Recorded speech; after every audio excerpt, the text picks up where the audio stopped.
Well, we've made a lot of progress in measuring poverty, a huge expansion in household survey data and better price indices, better measures of better data going into our poverty measurement.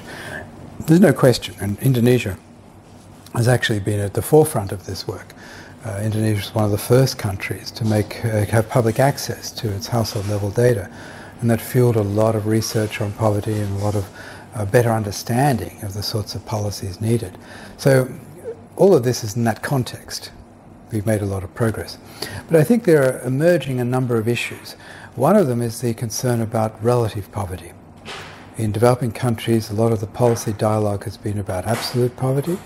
Increasingly, people are asking, how do we measure relative poverty in a sensible way that's appropriate to developing countries? Some of the methods, the main methods that are used in the advanced countries for relative poverty measurement actually don't make much sense in the context of developing countries. They need to be adapted to the context. For example, if you use half the mean or median, as is used in Western Europe, in developing countries, you get poverty lines that are ridiculously low. I mean, they're just below survival levels. So that clearly doesn't work. We need a new concept of what I call weekly relative poverty, where we start to bring in minimum costs of social inclusion facing poor people in developing countries, which are real costs. I mean, social inclusion is not costless for poor people to walk around with dignity, to participate in society fully. It's not costless at all, including in the poorest places, and they know that. So you'll see poor people spending resources on social inclusion needs. But we need to build that perspective into our poverty measurement in a more sophisticated way. But we now know a lot of how to do that. Another area that's quite important is trying to deal effectively with this question that comes up all the time. Are we leaving the poorest behind? You see in the Sustainable Development Goals a lot of references to leave no one behind. The question there is, are we measuring that well? Are we actually... Can we inform in 10 years' time, if we come back to assessing our progress in the SDGs, can we say whether we've actually left anybody behind? That's really hard. That requires some new measurement tools, and I've outlined some methods to put on the table to try to do a better job of how we measure the consumption floor in society, the lowest level of living, and how much progress we've made in raising that. Not just reducing the numbers of people living at very low levels, but increasing the floor, bringing the poorest up with us. But we haven't made a lot of progress there on the ground. I mean, the poorest of the world the level of living of the poorest in the world has not risen much in the last 20 or 30 years. It's risen. Indonesia's done a bit better than other countries, but still there's a lot of work to do.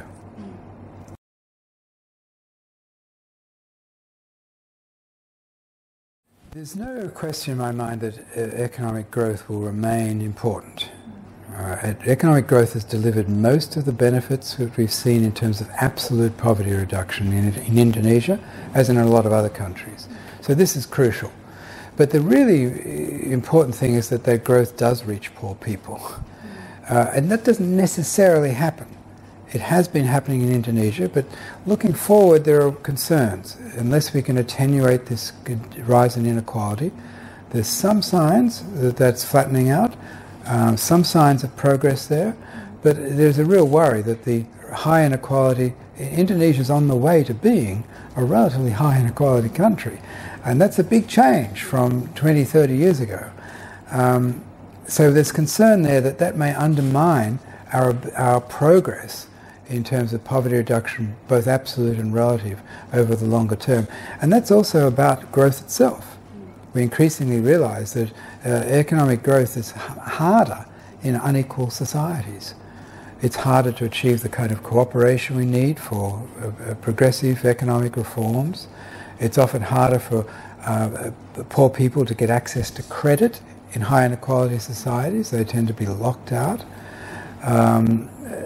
Number of reasons why, including child nutritional status. I mean, in high inequality countries, you see poverty perpetuating across generations, partly because of early childhood underdevelopment. That can be a serious concern. Now, Indonesia is working on all these fronts, but I think more work is needed.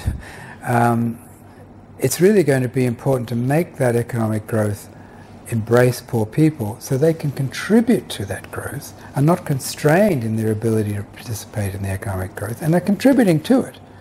So that's all about how to make the right conditions for that to happen.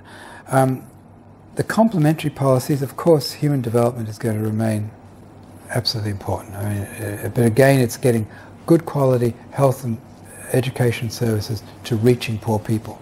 Everywhere in the world, including in advanced countries, you see an economic gradient in attainments in schooling and education and health care, whereby poor people are just not getting the same quality of care as others.